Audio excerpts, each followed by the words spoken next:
दोस्तों, जैसे बायोफ्लॉक की हवा चली थी कि इसमें थोड़ी सी जगह में बहुत उत्पादन लिया जा सकता है, कमाई ज़ोरदार है। ये साल 2 साल आते आते अब ऐसे लोग बोलने लगे हैं कि बायोफ्लॉक टेक्निक ये फेल है, इसमें कुछ बनता नहीं है। इस वीडियो में हम समझने की कोशिश करते हैं कि इसमें कितनी कुछ सच्चाई है। पहले तो इस बात पर चर्चा करें कि बायोफ्लॉक किसको करना चाहिए। अगर आपके पास पानी है, साफ़ पानी की सप्लाई है, पर्याप्त मात्रा में सप्लाई है, और अगर आप ऐसी व्यवस्था कर सकते हैं कि एक जगह से साफ़ पानी आता जाए इनलेट से, और जो दूषित पानी है वो दूसरी जगह पे आप निकाल सकते हैं।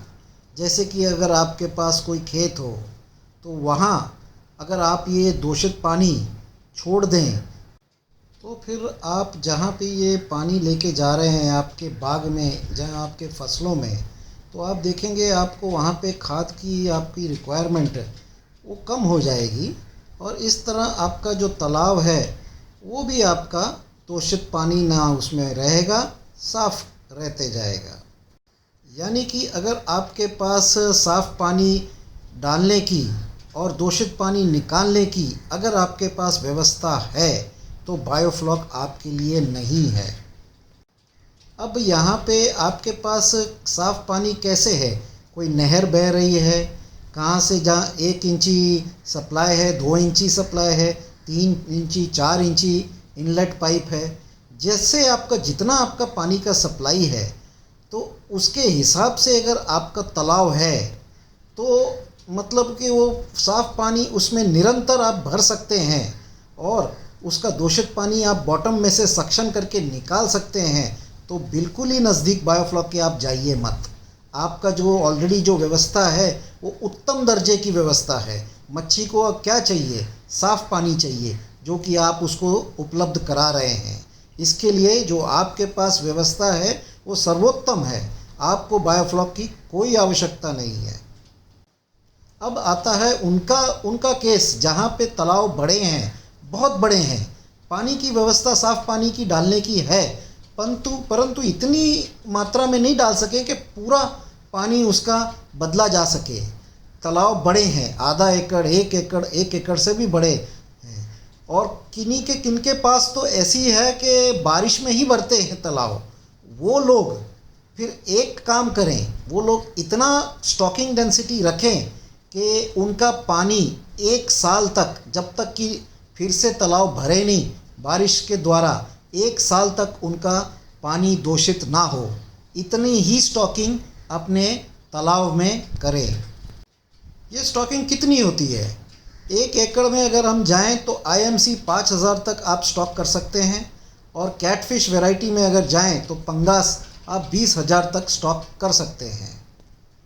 इसके आगे अगर और आप अपनी स्टॉकिंग डेंसिटी बढ़ाना चाहते हैं तो फिर आपको ऑक्सीजन, हवा उसमें डालने की कोई व्यवस्था आपको अतिरिक्त, इसके अतिरिक्त करनी पड़ेगी। जहाँ कि आपके एरिएटर, जहाँ कोई आपके पेडल व्हील एरिएटर्स 1 घंटा, 2 घंटा, 4 घंटा चल सकें, जहाँ फुवारा बनाना पड़ेगा, पानी ऊपर से उठा के डालना पड़ेगा ताकि अतिरिक्त मात्रा में आप ऑक्सीजन उसमें डाल सकें। और वैसे ही जो वेस्ट आपका बॉटम में सेटल हो रहा है, वैसे तो नीचे मट्टी होती है, मट्टी में जो बैक्टीरिया है ऑलरेडी प्रेजेंट होते हैं, ये सबटिलिस और स्यूडोमोनास बैक्टीरिया ऑलरेडी प्रेजेंट होते हैं, पर उनकी मात्रा कम होती है। जब आपकी डेंसिटी, स्टॉकिंग डेंसिटी बढ़ती है तो फिर आपको इसके अलावा कुछ और व्यवस्था करनी पड़ेगी ताकि इनकी जो बैक्टीरिया के जो मददगार बैक्टीरिया हैं इनकी संख्या आपको बढ़ानी पड़ेगी। इसके लिए आपको सॉइल प्रोबायोटिक्स और वाटर प्रोबायोटिक्स ये डाल के इनकी संख्या बढ़ा के, ताकि वेस्ट आपका जल्दी जल्दी उसमें न्यूट्रलाइज हो सके, ये व्यवस्था आपको करनी पड़ेगी। मार्केट में काफ़ी सारे प्रोडक्ट्स हैं, पॉन्ड मास्टर, पॉन्ड सेवर और कई कई नाम से हैं, जो ये आपका काम आसानी से कर देते हैं और आपको ये सुविधा दे देते हैं कि आप अपनी स्टॉकिंग डेंसिटी इससे थोड़ी और बढ़ा सकें। इसका मतलब ये हुआ इसके जिसके पास अगर जगह है बहुत सा, बड़े तालाब कर सकते हैं, पानी भले ही इतना ना हो कि उसको पूरी तरह भर सके, बारिश पे निर्भर रहते हैं, वो लोग भी बायोफ्लॉक से दूर रहें तो अच्छा है। क्यों? क्योंकि उनके लिए भी बायोफ्लॉक नहीं है। तो फिर अब आते हैं कि बायोफ्लॉक आखिर है किसके लिए। बायोफ्लॉक उन लोगों के लिए है जिनके पास पानी कम है। 1 इंची का लाइन है, 10,000 टैंकी भी 2 दिन 3 दिन में भरती है। जहाँ ट्यूबवेल बोरिंग है जो कि 2 घंटा 3 घंटा चलने के बाद ड्राई हो जाता है, पानी की शॉर्टेज है, उन लोगों को बायोफ्लॉक में आना चाहिए। इसके अलावा उनके पास जगह भी नहीं है इतनी बड़ी कि बड़े पॉन्ड्स, बड़े तालाब बना सके, जगह भी सीमित है। एक घर के पीछे पिछवाड़े इधर उधर 5,000 10,000 स्क्वायर फीट, 20,000 स्क्वायर फुट, बस इतनी ही जगह है। उन लोगों के लिए है ये बायोफ्लॉक की टेक्निक। अच्छा, ये सुन के तो हम बहुत खुश हो जाते हैं कि चलो हम भी मत्स्य पालन कर सकते हैं। हमारे पास पानी अगर कम है, जगह भी कम है, तो चलो हम भी एक मत्स्य पालन एक तरीके से कर सकते हैं। पर यहाँ पे एक चीज़ सावधानी आपने को देखनी है कि अगर आपके पास ये 2 चीज़ें कम है तो एक तीसरी चीज़ है जो आपके पास पर्याप्त होनी चाहिए, वो है इलेक्ट्रिसिटी, लाइट। 24 घंटे इसमें लाइट चाहिए और इसमें आपका अगर नहीं आती तो आपको बंदोबस्त करना है। भले ही आप सोलर लगाओ, जनरेटर लगाओ, इन्वर्टर लगाओ, ताकि 24 घंटे आपको लाइट की सप्लाई शुरू रहे, बीच में इंटरप्शन ना हो। क्यों? क्योंकि हम पानी को ठहराव करके रख रहे हैं, जमा करके रख रहे हैं। और आपको पता है कि बहता पानी, जहाँ पानी चेंज हो रहा है वहाँ पानी दूषित नहीं होता, पर जो ठहराव में आ जाता है पानी, जो रुक जाता है, वो दूषित होना शुरू हो जाता है। और इसी दूषित पानी को ना दूषित होने के लिए हम इसमें बैक्टीरिया डालेंगे बायोफ्लॉक टेक्नोलॉजी में, और वो बैक्टीरिया तब तक काम करेगा जब तक उसको ऑक्सीजन मिलेगी। ऑक्सीजन उसको लाइट सप्लाई से मिलेगी। अगर लाइट सप्लाई नहीं रही तो उसको ऑक्सीजन मिलना बंद होगी, कम होगी। उस सूरत में आपके पानी की सफाई बंद हो जाएगी, स्लो हो जाएगी, और इसमें पानी दूषित होने का डेंजर हो जाएगा। पानी दूषित होने का डेंजर है, उसमें अमोनिया, नाइट्राइट और नाइट्रेट बनना शुरू हो जाएगा। और दूषित पानी आपको पता है 100 समस्या लेके आता है, ये रोग लेके आता है, डिजीज़ लेके आता है, और फिश की मॉर्टेलिटी में रिज़ल्ट करता है। तो ये तो हम समझ गए हैं कि अपने को 24 घंटे निरंतर बिजली की आवश्यकता इसमें रहेगी।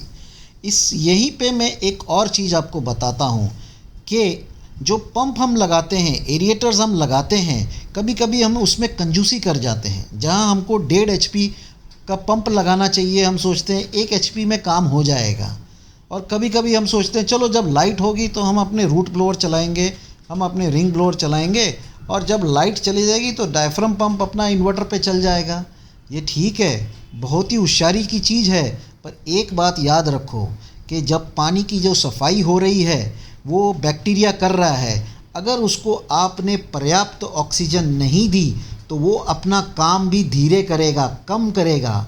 समझो उसको आपने कम पगार दे रहे हो तो वो अपना काम भी कम करेगा। अगर वो अपना काम कम करेगा तो उस दौरान वो पानी आपका दूषित रहेगा।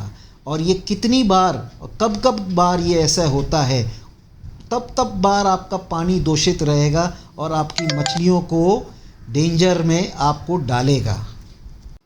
तो अगर आप पंप की सिलेक्शन कर रहे हो तो ये याद रखो कि अगर आपको 1 HP की ज़रूरत है आप 1.5 HP लो। अगर आपको 1.5 HP की ज़रूरत है आप डबल स्टेज लो, 2 HP लो। इसमें कंजूसी मत करो। कंजूसी करने का मतलब है बायोफ्लॉक, अपने बायोफ्लॉक सिस्टम को फेल करना, धोखे में लाना। और ये भी बात पे गौर करना ज़रूरी है कि जैसे जैसे हमारा कल्चर आगे बढ़ता है, जैसे जैसे फ़िश हमारी साइज़ में ग्रोथ करती है, बड़ी होती है, उसका ऑक्सीजन की डिमांड भी बढ़ते जाती है, उसका जो खाना है, फीड है, वो भी बढ़ते जाता है। इसके लिए उसका वेस्ट भी बढ़ते जाता है। इसके लिए जो बैक्टीरिया का जो एक्टिविटी है वो भी, उस बैक्टीरिया की संख्या भी बढ़ानी पड़ती है।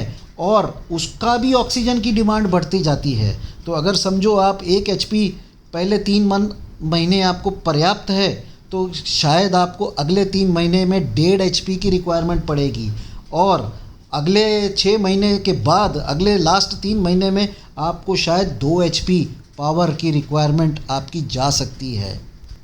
बस ये सिंपल चीज़ याद रखिए कि आपको अपने पूरे कल्चर के दौरान ये इंश्योर करना है कि आपका डीओ कभी भी 5 के नीचे ना जाए। जब भी 5 के नीचे जाएगा, आपका बायोफ्लॉक को फेल होने का एक कारण मिल जाएगा। अब हम बढ़ते हैं दूसरे कारण की ओर। दूसरा कारण है कि जो हम सिलेक्शन चॉइस ऑफ फ़िश करते हैं उस पे निर्भर है। काफ़ी बार हम वो फ़िश डालना पसंद करते हैं जो हमको पसंद है, या फिर हमारे एरिया में अच्छी बिकती है, जहाँ फिर उसका रेट ज़्यादा है, और ये भूल जाते हैं कि क्या वो फ़िश इसके बायोफ्लॉक के लिए है, जो बायोफ्लॉक का एनवायरनमेंट है, जो उसका हैबिटेट उसको मैच करता है। यहाँ पे मैं बात करूँगा आईएमसी का। आईएमसी का जो स्वभाव है वो प्लैंकटन खाना पसंद करते हैं, जो नेचुरली होता है। और आप सभी जानते हैं कि हमारे बायोफ्लॉक टैंक्स में प्लैंकटन पैदा करना बहुत मुश्किल है। पहले तो इतनी टर्बुलेंस होती है, पानी इतना मिक्सिंग होता है कि प्लैंकटन नहीं हो पाता। दूसरा, उसको सनलाइट चाहिए। काफ़ियों के तो शेड बने हुए हैं, ढके हुए हैं, सनलाइट नहीं आती। और अगर सनलाइट आती भी है तो बैक्टीरिया की संख्या इतनी होती है, फ्लॉक इतना होता है, पानी इतना गाढ़ा होता है कि सनलाइट अंदर घुस नहीं पाती, और इसके लिए प्लैंकटन डेवलप नहीं होता। जिस पानी में प्लैंकटन डेवलप होगा वो पानी का कलर ग्रीन होगा, और हम लोग जो कर रहे हैं वो ब्राउन वाटर कल्चर कर रहे हैं। इसके लिए प्लैंकटन हमारे टैंक्स में नहीं होता। जब प्लैंकटन हमारे टैंक्स में नहीं इतना डेवलप होगा तो जो फिशेस का स्वभाव है कि वो प्लैंकटन खाती हैं, जैसे किसी का स्वभाव है वो फल ही और कच्चियाँ सब्जी खाता है, उसको आप खाना पका के डालोगे तो वो ज़िंदा रहने के लिए थोड़ा सा खाएगा, पर वो क्या उसमें उसकी ग्रोथ होगी? उसकी ग्रोथ नहीं होगी। जो मन खुशी से मन से और पेट भर के नहीं खा पाएगा तो उसकी ग्रोथ नहीं होगी।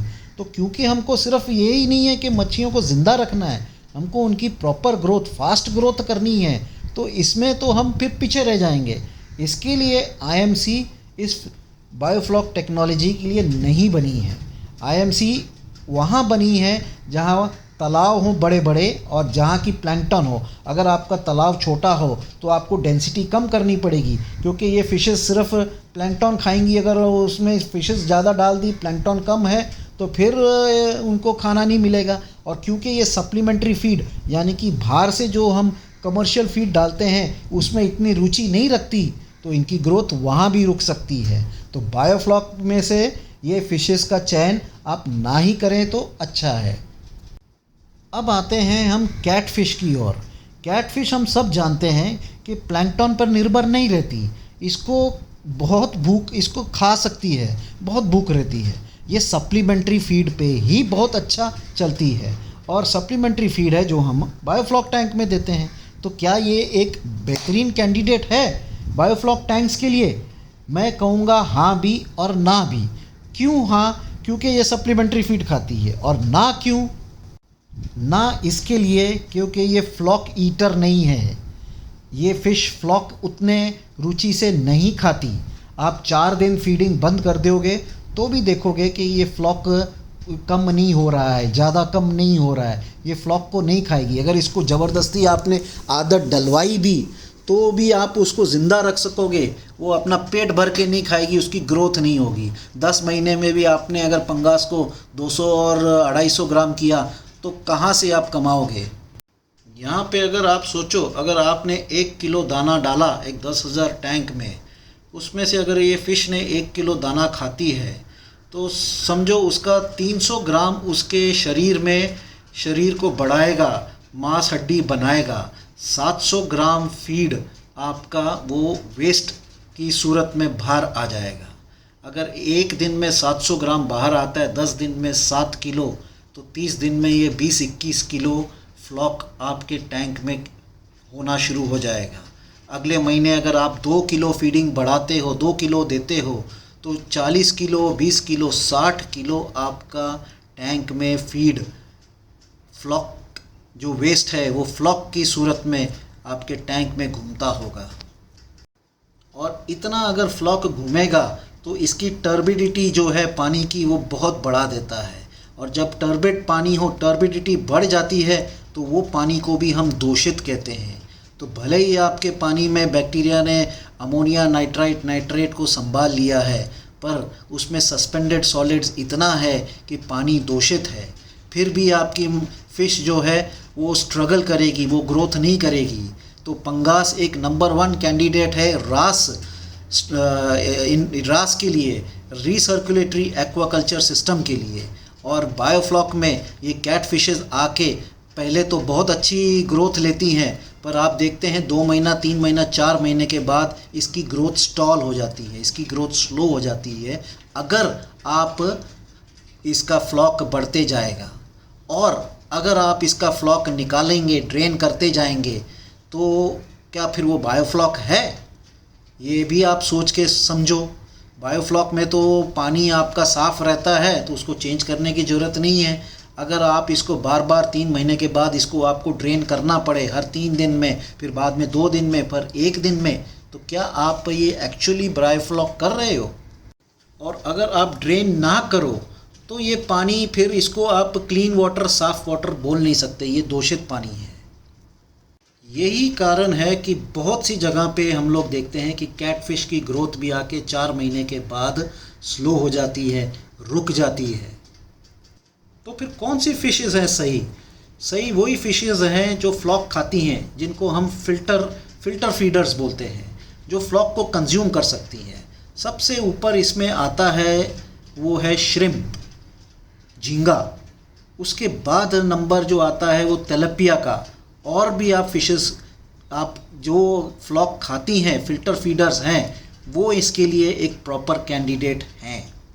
इस तरह फ़िश की सिलेक्शन हम गलत करके एक और कारण जोड़ देते हैं अपने बायोफ्लॉक को फेल करने के लिए। अब चलो हम समझते हैं कि हमने तेलापिया सिलेक्ट कर ली, तेलापिया डाल दिया, तो तेलापिया की ग्रोथ तो हमको 6 महीने, 7 महीने, 8 महीने में हमको 500 ग्राम या 1 किलो हमको होके हार्वेस्ट होना चाहिए। फिर भी हम देखते हैं कि हमारे 6 महीने में फ़िश 150 ग्राम तक भी नहीं सब पहुंची। 9 महीने तक हम लोग के पाव किलो पे ही हम अटके पड़े हैं। ऐसा आखिर क्यों? तो अब हम देखते हैं कि जो हमारे टैंक में फ्लॉक है, भले ही वो 20 हो, 30 हो, 40 हो, जहाँ की तेलापिया का कल्चर कर रहे हैं, तो वो क्यों नहीं फ्लॉक, अगर हम लोग खाना बंद कर रहे हैं, फीडिंग बंद कर रहे हैं, तो वो क्यों नहीं फ्लॉक कम हो रहा? वो बहुत कम क्यों हो रहा है? ऐसा आखिर क्यों? इसका कारण ये है कि वो जो फ्लॉक है वो खालिस फ्लॉक नहीं है, वो आपका दूषित फ्लॉक है। वो कैसे हो गया दूषित? क्योंकि जैसे आपने अगर समझो फ्लॉक बना और अगर आपके बीच में लाइट इंटरप्शंस होती हैं, तो लाइट इंटरप्शंस होती हैं तो बैक्टीरिया की एक्टिविटी आपको पता है कि कम हो जाएगी। तो ऐसे में जो उसका जो फ़िश का वेस्ट, निरंतर जो वेस्ट पानी में घुल रहा है, वो क्या होता है, वो बारीक टुकड़ों, बारीक कण में पहले जाता है।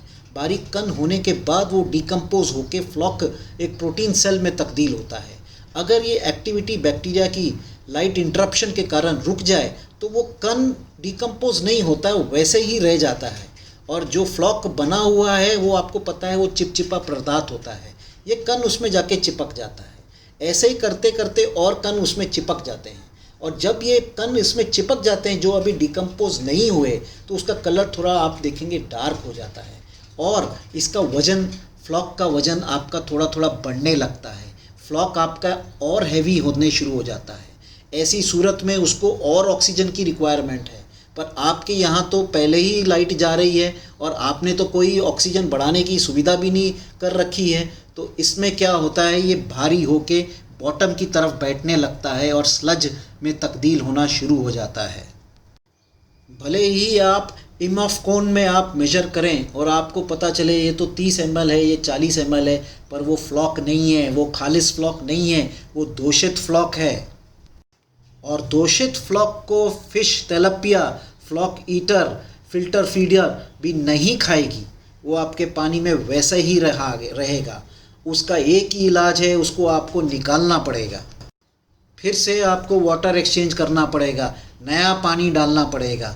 इसके लिए बायोफ्लॉक फिर से आपका डगमगाया, जहाँ उसको बोल सकते हैं फेल हो जाएगा। अब आप कर तो रहे हैं बायोफ्लॉक, पर अपनी इतनी गलतियों के कारण बार बार पानी को ड्रेन कर रहे हैं, बार बार पानी को ड्रेन कर रहे हैं, ताज़ा पानी नया पानी डाल रहे हैं। तो क्या आप बायोफ्लॉक कह सकते हैं कि आप बायोफ्लॉक कर रहे हैं? समझो अगर आपका नाम विचित्र है, विचित्र सिंह है, तो मैं कहूँगा कि ये विचित्र सिंह का विचित्र बायोफ्लॉक है, ये यूरम का बायोफ्लॉक नहीं है। तो ये कहाँ गलती हो गई? पहली गलती तो हो गई आपका, जो आपने पंप बिठाया वो कंपैटिबल नहीं है, और दूसरी गलती आपकी हो गई फीड मैनेजमेंट में। इसको हम थर्ड मिस्टेक बोलेंगे, फीड मैनेजमेंट। आपने भले ही तेलपिया जो कि फ़िल्टर फीडर है वो रखा है, पर फीडिंग आपको देनी है उसके फ्लॉक के हिसाब से, ताकि फ्लॉक दूषित ना हो। अगर फ्लॉक दूषित हुआ तो आपकी फीड मैनेजमेंट मिस्टेक हो गई है, और वो एक कारण बना है, तीसरा कारण बना है बायोफ्लॉक सिस्टम को फेल करने का। फीड मैनेजमेंट कैसे होती है? आप उतना फीड दो ताकि फ्लॉक ना बढ़े ना कम हो। एवरी डे, रोज़ आप फ्लॉक को मेजर करो और उसके हिसाब से आप फीडिंग करो, ताकि फ़िश 2/3 वो फीड खाए और 1/3 वो अपना फ्लॉक खाए। फ्लॉक स्टेडी रहे, मेंटेन रहे, पावर आपकी स्टेडी रहे, मेंटेन रहे, तो बायोफ्लॉक कल्चर आपका चलेगा, क्योंकि पानी आपका दूषित नहीं होगा, फ्लॉक आपका दूषित नहीं होगा। तो जब पानी साफ़ रहेगा, फ्लॉक उसको मिलेगा, तो आपको FCR उसमें फ़ायदा होगा।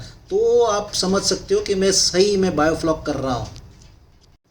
अब आखिर में आते हैं हम चौथी चीज़ पे, जो कि है बच्चा जो डालते हैं हम। हमारे को बहुत से ऑफ़र आते हैं कि ये बच्चा है इतने भाव में मिल रहा है, ये बच्चा है इतने भाव में मिल रहा है। हम फटाफट अपना इसका प्राइस देखा, उसका प्राइस देखा, जो कम हुआ, वो जो नज़दीक हुआ, जहाँ जो अपनी सहूलत में हुआ, वो मंगवा लिया। भले ऐसे भी कोई बच्चा लेता है, अगर आपके पास बच्चा सही नहीं आए तो आप उसको कितना भी खाएं खिलाएंगे, कितना भी उसको करेंगे, देखभाल करेंगे, तो क्या वो बढ़ सकेगा? अगर आपने हैचरी में विज़िट नहीं किया, उसके माँ बाप को नहीं देखा, जिसको हम ब्रूडर्स बोलते हैं, आपने नहीं पता लगाया कि उसका ब्रूडर 2 किलो का है, 3 किलो का है, 4 किलो का है, जहाँ उसका अभी ब्रूडर 1 किलो का भी नहीं हुआ जिसने वो बच्चे दिए हैं। अगर नाबालिग कोई लड़की बच्चा देगी तो क्या आपको लगता है कि वो बच्चा तंदुरुस्त होगा? वो बेचारा 1.5 महीना तो वो ICU में वो सरवाइव करने के लिए स्ट्रगल करेगा, और आपके पास हॉस्पिटल टैंक में दवाइयाँ डाल डाल के आपको भी परेशान करेगा। आपको तेलपिया का किसने बच्चा ऑफ़र कर दिया, क्या आपको पता है कि ये ब्रूडर से है कि ये इन ब्रीडिंग से ये बच्चे आए हैं? इन ब्रीडिंग का मतलब है कि जब पेरेंट्स के बच्चे हुए, बच्चों के बच्चे हुए, एक ही तालाब में एक दूसरे के साथ फिर मेटिंग करते हैं। हम भी शादी करते हैं, गोत्र अपने गोत्र से बाहर करते हैं। क्यों? क्योंकि सबसे बड़ा इसका डेंजर है कि स्टंटेड ग्रोथ। स्टंटेड ग्रोथ का मतलब है कि उसका फ़िश का साइज़ आपका बढ़ेगा नहीं। आपका फ़िश का साइज़ 30 से 70 ग्राम तक की फ़िश रह जाएंगी, भले ही आप 1 साल तक रखो, और बढ़ेंगी भी तो 150 के ऊपर कभी भी नहीं जाएंगी। और कहाँ से आप जब हैचरी से बच्चा ले रहे हो तो ये भी देखो कि उसके फर्स्ट फ्लश में है, सेकंड में है। जैसे एक माँ बच्चा देती है, हर साल बच्चा देगी, तो क्या आपको लगता है जो पहले साल का है वो दूसरा, तीसरा, चौथा, वो सब एक ही हिसाब से होने वाले हैं? उसका जो हैचरी में जो फीडिंग चल रहा है, कितना प्रोटीन का, क्या प्रोटीन का चल रहा है, क्या आप इस चीज़ों पे आप गौर करना आपको ज़रूरी नहीं है कि जहाँ से किसने ऑफ़र किया कि वो बच्चा आपके बाहों में आपने डाल दिया और आप उसको ले आए और फिर पानी में रखा और फिर देखा कि 1 साल तक तो वो तो 30 ग्राम का हुआ है, 70 ग्राम का हुआ है। जैसे हम झाड़ का कोई पौधा लेके आते हैं तो वो 4 साल के बाद पता चलता है कि इसका फल तो ऐसा है, इसका फल तो वैसा है, ये तो टेबल वैरायटी मार्केट का जो टेस्ट और डिमांड करते वो तो है ही नहीं। इसलिए बच्चा लेने के टाइम पे सबसे ज़्यादा सावधानी आपको रखनी चाहिए। इसके बाद आपको वो भी ध्यान रखना चाहिए कि जो आप सिलेक्शन कर रहे हो, जो ब्रीड का आप सिलेक्शन कर रहे हो, उसका जो एक नेचुरल हैबिटेट है, जो उसके अनुकूल, जो उसका वातावरण, जो उसका स्वभाव है, आप उसके ऊपर नज़र, उसके अनुसार आप सिलेक्शन कर रहे हो। समझो अगर आपने नारियल का पौधा एक ने समुंदर किनारे लगाया और एक ने अंदर लैंड में 1000 किलोमीटर दूर समुंदर से या पहाड़ पे लगाया, क्या आपको लगता है कि दोनों की ग्रोथ एक सार होगी? जो समुंदर के नज़दीक लगाएगा उसकी तो मट्टी रेतीली होगी, और यहाँ पे जो अंदर जिसने लगाया उसने तो खड्डा खोद के उसमें लाल मट्टी डालेगा, गोबर डालेगा, ये सब खर्चा करेगा। समुंदर के किनारे जो है उसके तो अपने आप उसमें नमक होगा रेत में, ये इसमें वो पूरा सब रेत के अपनी मट्टी में नमक डालेगा और खाद डालेगा, मसाले डालेगा। इधर समुंदर के में उसका हवा ठंडी इतनी गर्म नहीं होगी, वहाँ पे उसकी हवा गर्म होगी, उसको तो छतरी भी बनानी पड़ेगी गर्म हवा से बचाने के लिए, इतना सब ताकजाम करना पड़ेगा, इतना सब खर्चा करना पड़ेगा। और जो उनका फल होगा, फल की कीमत तो एक ही होगी। और फिर भी अगर आपको लगता है कि इसका अगर 4 साल में इसका फल आना शुरू हो गया, उसका भी 4 साल में फल आएगा? नहीं, उसका 10 साल में फल आएगा, और खर्चा कितना बेचारा कर रहेगा। इसलिए ये बहुत ज़रूरी है कि बच्चा का सिलेक्शन करने के साथ आप ब्रीड का भी सिलेक्शन बहुत ही होशियारी से करें। इसलिए बायोफ्लॉक टेक्नोलॉजी फेल नहीं है। इसको जो हम लोग कर रहे हैं, ये अपने अपने अलग बोलते हैं ना, अपना टच, अपना देसी टच दे रहे हैं, जो कि यूरोप ने नहीं बताए, उससे हम लोग वेरिएशन हो रहे हैं। ये जाना है कहीं और, जाना है रूस, चले गए चीन, वो हिसाब हो रहा है। जैसे बोलते हैं ना, इम्तिहान में कोई सब्जेक्ट आया, अरे वो सब्जेक्ट में तो मैं फ़ेल हो गया, तो कहीं रिज़ल्ट आया फ़ेल हो गया, तो हम क्या ये बोलते हैं कि वो सब्जेक्ट ही बेकार है? वो सब्जेक्ट बेकार नहीं होता, हमारी तैयारी कम पड़ गई। उसी तरह बायोफ्लॉक टेक्नोलॉजी में कोई फॉल्ट नहीं है, कोई उसमें कमी नहीं है, वो एक बराबर से एक तरीका बताया हुआ है। वो हम जो अपनी तैयारी करते हैं उसमें कमी है, उसके हिसाब से नहीं हम चलते। तो क्या फ़ेल हुआ? बायोफ्लॉक नहीं फ़ेल हुआ, हमारा जो कल्चर है, जो हमारे विचित्र कल्चर है, वो विचित्र फ़ेल हुआ, विचित्र बायोफ्लॉक फ़ेल हुआ है। लास्ट में जाते जाते मैं ये भी कहूँगा कि बहुत जन बोलते हैं कि हमने 50 टैंक बना दिए, 10 4 डायामीटर के हमने 100 टैंक बना दिए, हमने 300 टैंक बना दिए। और आजकल तो ये चलन निकला है 10 लाख लीटर का बड़ा टैंक एक ही बना दिया, 15 लाख 20 लाख लीटर का टैंक बना दिया। बनाओ, बहुत ही अच्छी बात है, बनाओ, पर इसके साथ में फिर उसमें आप ताकत भी रखो कि 20 HP की मोटर चलाने के लिए उसमें हो सके तो कल्चर के दौरान एक और मोटर रखो कि 20 का 40 जब 50 उसको आप रेस कर सकें, जैसे जैसे आपका कल्चर आगे चलता है। अगर 4 महीने तक चलता है तो ठीक है, अगर 4 महीने से आप अगर झींगा से आप फिश कर रहे हैं तो फिर आपको 20 का 40 HP करना पड़ेगा, 40 का आपको 9 महीने के बाद अगर चलाना है तो 60 HP करना पड़ेगा। उतनी ताकत भी रखो। सिर्फ टैंक बढ़ा रहे हो, बाकी सब चीज़ों पे आप गौर नहीं कर रहे हो तो क्या फ़ायदा। और अगर आपके पास इतनी जगह है तो फिर ये टेक्नोलॉजी में क्यों जा रहे हो, आप वो भी आप विचार करो। दोस्तों, मैं समझता हूँ कि इस वीडियो में मैंने आप पूरा प्रयत्न किया है कि आप समझ जाएं कि क्या आपके पास जितनी जो साधन है, जो सुविधाएं हैं, तो आपके लिए कौन सा तरीका मत्स्य पालन के लिए सबसे बेस्ट होगा। क्या ये बायोफ्लॉक में जाना वो आपके लिए सही है? ये मैं आशा करता हूँ कि आप इस वीडियो के दौरान ये सब चीज़ों पे आप समझ पाएंगे। इसके जो प्लस पॉइंट्स है, माइनस पॉइंट्स है, ये आपको समझ में अच्छी तरह से आ गए होंगे। और ये भी आशा करता हूँ कि आपको अब किसी को और पूछने की ज़रूरत नहीं होगी। अपनी डिसीजन, अपना फैसला आप खुद ही आराम से आप ले सकेंगे। और अगर आप बायोफ्लॉक को सिलेक्ट करते हैं, इसका चयन करते हैं, तो इसको भी आप सही ढंग से आप इसको लगाएंगे और चलाएंगे ताकि इसमें आपके पूरे नंबर आएँ और आप खूब खूब सा पैसा इसमें कमाएं। इतना बोल के मैं ये वीडियो को यहीं पे समाप्त करता हूँ। मैं इस वीडियो को सुनने के लिए आप सभी का बहुत बहुत शुक्रिया। धन्यवाद।